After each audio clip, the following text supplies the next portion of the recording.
And the day would end, and he would say to the batting instructor, "Can we do a little more? I think I'm getting this. I think I'm learning this. I think I'm getting this." And that's when Sports Illustrated put him on the cover, saying that Michael Jordan has embarrassed baseball. And as I would watch him there every night as the sun was going down and the other ball players had left, and I would see this guy working to get better, Michael Jordan working to get better, I couldn't help thinking that if you ever have children, you ought to pray that they grow up someday to embarrass you like this. Michael Jordan.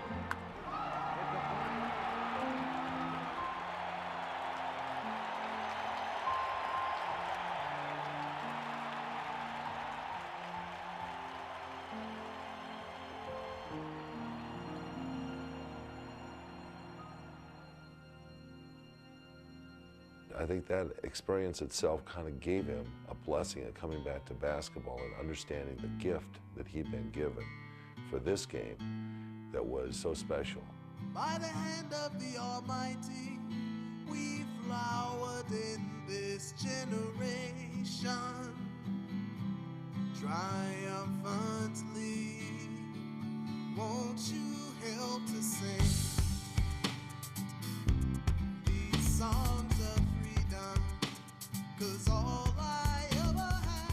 When Michael came back, and Judd and I were driving down to the game, and I said, "Judd, you know, does Phil start Michael? I mean, he hasn't been here for, 60 games, 65 games." And Judd looked at me and he said, "Steve, as a general rule, when you have your own statue outside the stadium, you don't come off the bench." There'll be other great players, no question about that. But what he's done for the game, I don't think anybody will touch his greatness. And that's why everybody's holding on here in the finish to just be a part of, if this is the last run, everybody wants to be a part of it and witness it. The Bulls had gone to the finals 5 times, and 5 times they had won. The fact that this might be Michael's last chance made these finals the most anticipated ever. The Jazz had earned the home court advantage on the strength of their regular season, and now the world tuned in to see if Michael could beat the odds and win one last time. Michael Jordan είναι πάρα πολύ λίγα. Michael Jordan ist ganz einfach. Αυτό το παίκτη δεν φτάνουνε. Right here, right now, right here, right now, right here, right now, right here, right now, right here, right now, right here,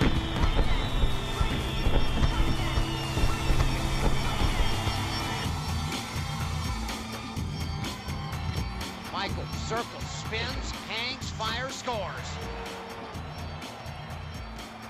In Game 1, the Bulls took the Jazz into overtime. But in the end, fresher legs prevailed. The previous year, although Utah had lost, they had proven to themselves that they could play with the Bulls, and then they win Game 1. I thought Utah was going to be the NBA champions. When everybody, in some ways, didn't expect you to win, and the odds were stacked against you, and for once in your life, you were the underdog. That was beautiful for me. When he needed it most, Michael didn't find comfort in the championship banners he helped raise, but rather strength from the 7 years of defeat that came before. Well, it was a long road. It kept me in the gyms in the summer, working on my skills, trying to be the best basketball player I could become, but at the same time, to show players who were not on the same level with the same mental toughness that if I'm going to do this, then you have to keep up with the pace. And quietly, it started to turn. He was your hardest worker. He competed every day. That filtered down through your team. So as a coach, you never had to talk about the work ethic of your team because your best player always brought that. Michael's standards were too high for many of his early teammates, but then came Scottie Pippen. The influence of Michael on Scottie Pippen was almost from day one. Michael kind of helped him get out there on the basketball court and taught him some little things, some of the small tricks that he'd use. As a consequence, the two of them really played well together. It was a Lone Ranger and Tonto. There's no doubt about it. Pippen became a star in his own right. And then there was the supporting cast, that Michael would challenge relentlessly, knowing that they too had to be ready when their moment came. He understood the fact that everybody had to share in the game, and that he was willing to be part of this, to sacrifice some of his own game for that, was the most important thing. He comes up, I'll be ready.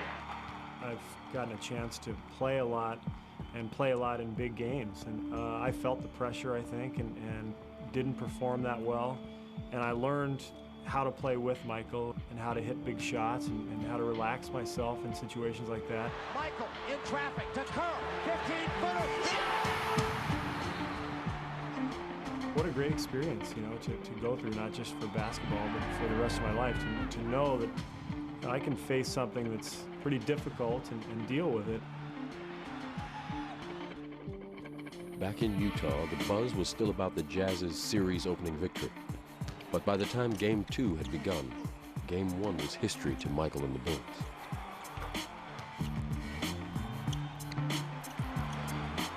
If Michael enjoyed being the underdog, he never let his team feel like one, driving them forward with the flair and confidence of a champion.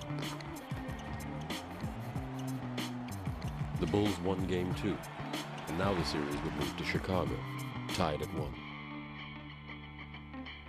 I have to see someone beat Michael Jordan 4 times, because I said to do that, you're going to have to dismember him. You're going to have to take an arm and a leg, and you're going to have to drag him off the floor. He's not going to go easily.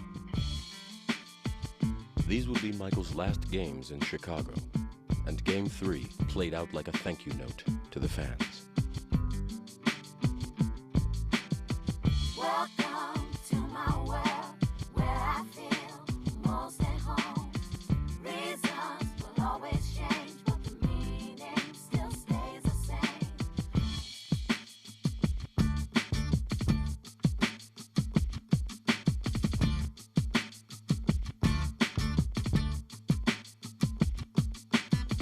Welcome to my world, where I feel most at home.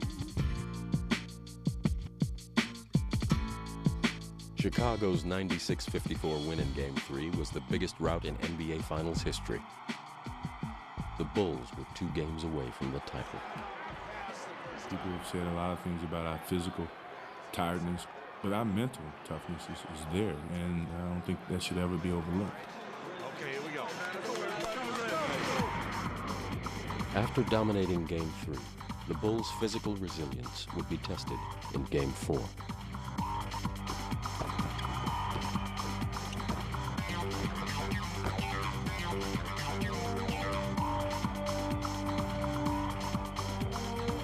Scotty looks, dumps it to Michael. MJ. Turns baseline. Fall away. Jumper good. What a rainbow that was. Kukoc drop to Michael. MJ spins along the baseline. Goes up and scores. And Kukoc looking. Luke to Michael. He catches. 2 dribbles. Spins in. Scoops and scores. Another win for the Bulls. The countdown to the championship had reached 1. 3-1.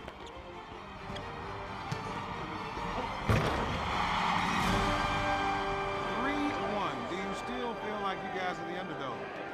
Now we're in the driver's seat right now, and we just have to come out ready to play next game and try to put it away. Before Game 5, the celebration had already begun. I said, come on, baby, don't you want to go back to the same old place, sweet home Chicago.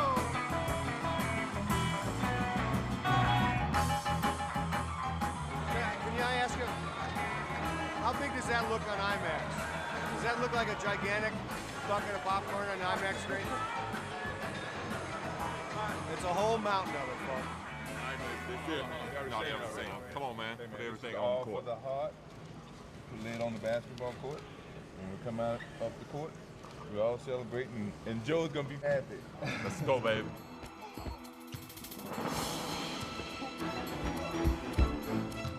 Before there was anything to really celebrate, Karl Malone and the Jazz found an answer to every move the Bulls made.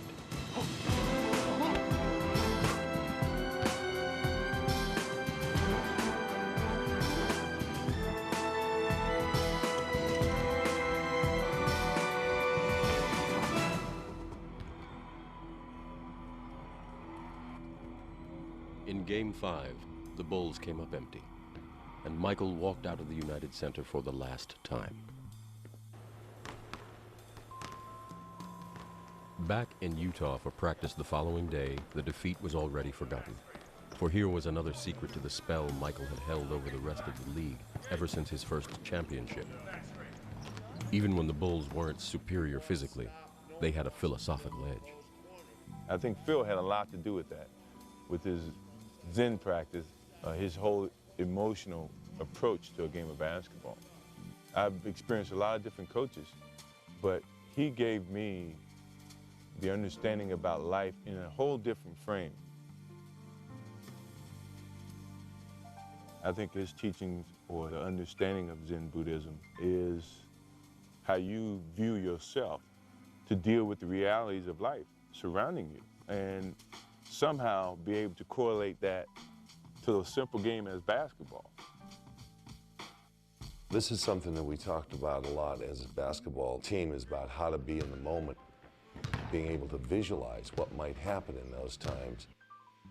Michael so embraced this, and I think that was the beauty of his game, is that he had all these abilities to adjust, not force his own predetermined idea, but allow those things to come together for his game.